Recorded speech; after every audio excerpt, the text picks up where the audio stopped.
Guys, welcome to FLM YouTube channel. ఈ వీడియోలో మనం మీరు బీటెక్ థర్డ్ ఇయర్ ఆర్ డిగ్రీలో ఉన్నారు or BTech third year fourth ఇయర్లో ఉంటే ఎలాంటి టైప్ ఆఫ్ మినీ ప్రాజెక్ట్స్ చేయొచ్చు, ఆ ప్రాజెక్ట్స్ ఎలా హెల్ప్ అవుతాయి మీ రెజ్యూమ్లో కానీ ఆర్ మీకు ఇంటర్న్షిప్స్ తెచ్చుకోవడంలో కానీ ఎలా హెల్ప్ అవుతాయో చూద్దాం. సో మినీ ప్రాజెక్ట్స్ చేయడం అనేది చాలా ఇంపార్టెంట్. మనం చాలా నెగ్లెక్ట్ చేస్తాము. థర్డ్ ఇయర్లో ఉన్నప్పుడు ఇంటర్వ్యూస్ T2 నుంచే వస్తుంటాయి ప్లేస్మెంట్స్ యాక్చువల్గా అయితే. సో మీరు వెయిట్ చేయకూడదు. లైక్ ఫోర్త్ ఇయర్‌లో నాకు మేజర్ ప్రాజెక్ట్ ఉంది. మేజర్ ప్రాజెక్ట్స్ అయ్యాక నేను నా రెజ్యూమేలో ప్రాజెక్ట్ పెట్టుకుంటాను అని చెప్పి. ప్రాజెక్ట్స్ ఏం లేవు నా రెజ్యూమేలో అని ఉండకూడదన్నమాట. సో హైరింగ్ ప్రాసెస్ చేంజ్ అయింది. మీ స్కిల్స్ అనేవి దేంట్లో ఉపయోగించారు, ప్రాజెక్ట్ సెక్షన్ అనేది మన రెజ్యూమేలో చాలా important. So work on that. దాని పరంగా టిప్స్ చెప్తాను ఇవాళ. సో మీరు కంప్యూటర్ సైన్స్ రిలేటెడ్ అయితే, most of the students computer science background ఉంటారు, ఈసీ వాళ్ళు కూడా ఉంటారు. ఈ రెండు గురించి మాట్లాడుకుందాం. సో కంప్యూటర్ సైన్స్ బ్యాక్గ్రౌండ్ ఉంటే మనం జనరల్గా బీటెక్‌లో ఉన్నప్పుడు సింపుల్ లాంగ్వేజెస్ ఏముంటాయి, పైథాన్ అని ఇప్పుడు ప్రిఫర్ చేస్తుంటారు. సో ఫ్రంట్ ఎండ్ చాలా మంది నేర్చుకుంటారు. ఎందుకంటే హెచ్‌టీఎంఎల్ అనేది చాలా సింపుల్ అనమాట.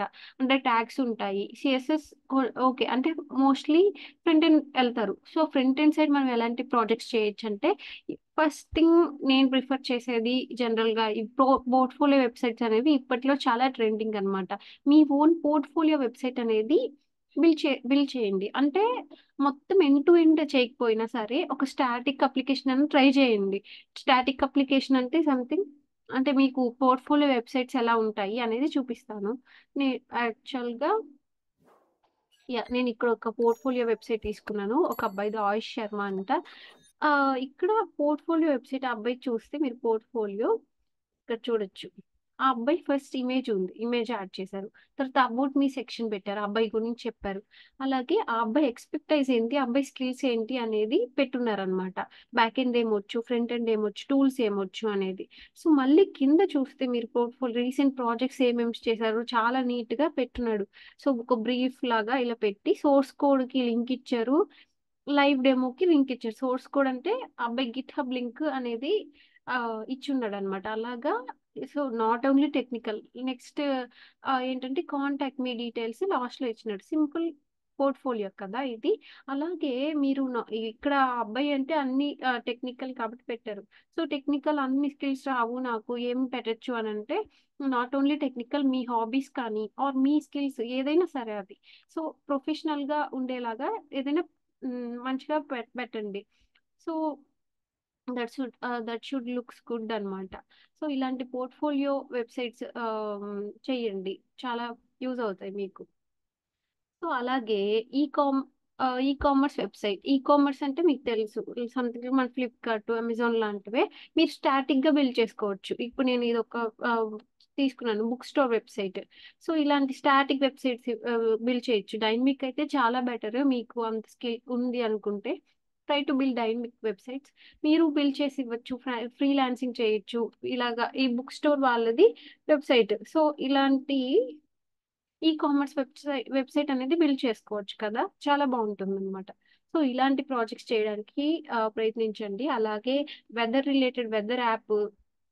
So front end sides. కొంతమందేంటంటే బ్యాక్ ఎండ్‌కి వస్తే, బ్యాక్ ఎండ్ కూడా చాలా మంది ఇష్టపడతారు. ఎందుకంటే లాజికల్ బిల్డింగ్ కొంతమంది బ్యాక్ ఎండ్ ఇష్టంగా ఉంటుంది.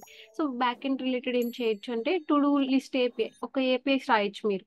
టు డూ లిస్ట్ అది ఏదో జావాలో గాని, పైథాన్‌లో గాని, లాంగ్వేజ్ అనేది కాదు ఇంపార్టెంట్. మీ స్కిల్స్, మీ లాజికల్ బిల్డింగ్ ఇవే. Chart application, bank management system, validation, user అంటే మీరు వాలిడేషన్స్ పెట్టుకోవచ్చు.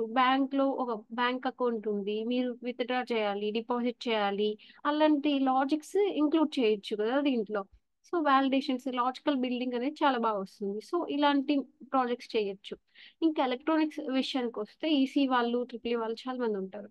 సో ఎలక్ట్రానిక్స్ బ్యాక్‌గ్రౌండ్ వాళ్ళు మీరు డిఫరెంట్ టైప్స్ ఆఫ్ సెన్సార్స్ ఉంటాయి. నేను పర్సనల్‌గా మా బీటెక్‌లో ఉన్నప్పుడు మేము వర్క్‌షాప్ ప్రాజెక్ట్స్‌కెళ్ళేవాళ్ళం. దాంట్లో Arduino boards, sensors related projects మేము ఈ స్మార్ట్ హోమ్ ఆటోమేషన్ చేసేవాళ్ళం. సో ఇవి గూడా అంటే మనం మన బ్రాంచ్‌కి తగ్గట్టు కొన్ని ప్రాజెక్ట్స్ ఉండాలి. అలాగే ఇంకొంతమందేంటంటే ఇప్పుడు ఎలక్ట్రానిక్స్ వాళ్ళే ఉన్నారు. ఓన్లీ మీరు సాఫ్ట్వేర్ సైడే రావాలనుకుంటున్నారు ఒకవేళ. సాఫ్ట్వేర్ సైడ్ చాలా మంది రావాలని ఉంటుంది. బట్ వాళ్ళ రెజ్యూమేలో ఓన్లీ ఎలక్ట్రానిక్స్ రిలేటెడ్ ప్రాజెక్టే పెట్టుంటారు. అంటే మీరేం చేస్తారంటే మీ కెరియర్ పాత్కు తగ్గట్టు ఒక ఏదో ఒకటి కంప్యూటర్ సైన్స్ సైడ్ రావాలనుకుంటే మీరు సాఫ్ట్వేర్ ఫీల్డ్లోకి try to build projects on that also. ఏదో ఒకటి నేర్చుకోండి, ఒక ప్రోగ్రామింగ్ లాంగ్వేజ్, అలాగే ఫ్రంట్ ఎండ్ కానీ బ్యాక్ ఎండ్ అయినా సరిపోతుంది. సో ప్రాజెక్ట్స్ చేయడం అనేది చాలా ఇంపార్టెంట్. అలాగే మెయిన్‌గా మీరు స్టూడెంట్ లెవెల్‌లో ఉన్నప్పుడే మీకు చాలా టైం ఉంటుంది. బయటకొస్తే అంత జాబ్ స్ట్రెస్‌లో మీరు చాలా జాబ్ స్ట్రెస్సే ఉంటది. వీటన్నిటిని డామినేట్ చేస్తుందది. సో ఏం చేస్తారంటే మెయిన్ లింక్డ్ఇన్ బిల్డింగ్, ప్రాజెక్ట్స్, అలాగే గిట్ హబ్ అకౌంట్ గిట్‌లోకి పుష్ చేయడము, అలాగే గిట్ హబ్‌లో పెట్టుకోవడం. అలాగే మీరు చాలా మంది అనుకుంటారు గైడెన్స్ లేదు కదా! ఇంత పెద్ద ప్రాజెక్ట్స్ నేను చేయగలనా అని. సో మీరు గాని ఆహ్, గూగుల్‌లోకెళ్ళి చూస్తే ఐ థింక్ ఇప్పుడు నేను పోర్ట్‌ఫోలియో వెబ్‌సైట్ గిట్ హబ్ అని కొడుతున్నా. సో చాలా మీకు చూసారా ఇక్కడ పోర్ట్ఫోలియో వెబ్సైట్స్ ఆల్రెడీ చాలా బిల్డ్ చేసి ఉంటారు. సో దాన్ని మీరు తీసుకోవచ్చు. ఆ ప్రాజెక్ట్ జిప్ ఫైల్ ని తీసుకొని ఇక్కడ ఉంటుంది మీకు కోడ్కి వెళ్ళి జిప్ ఉంటుంది. ఇక్కడ జిప్ ఫైల్ తీసుకొని సో ట్రై టు అండర్స్టాండ్ అనమాట ఎలా చేశారు అనేది. సో మీకు ఐడియా వస్తుంది. నేర్చుకోవడానికి చాలా వేస్ ఉంటాయి. మనమే ఎక్స్క్యూజెస్ ఇస్తూ ఉంటాం అనమాట. ప్రతిదీ నాకు అది లేదు, ఇది లేదు, ఇది రాదు, అది రాదు అని చెప్పి. సో గిట్ హబ్ అనేది చాలా ఇంపార్టెంట్, యూస్ఫుల్ కూడా. సో అది నేను చెప్పాలనుకునేది. ప్రాజెక్ట్స్ చేయండి, లింక్డ్ఇన్ లో మీ స్కిల్స్ ని షోకేస్ చేసుకోండి, బ్లాగ్స్ రాయండి. మీ ఏదైనా టెక్ బ్లాగ్సే కాదు అది, మీకు టెక్ ట్రెండ్స్ కానీ ఏదైనా ఏమనిపించింది అనేది రాస్తుండండి. So that's it for the video guys. If you like the video, please do like and share to your friend. Please subscribe to YouTube, FLM YouTube channel. So we will make a video related to technical, and if you have any suggestions to do something, these videos like this, do comment out. We will make videos on the topics also. Thank you.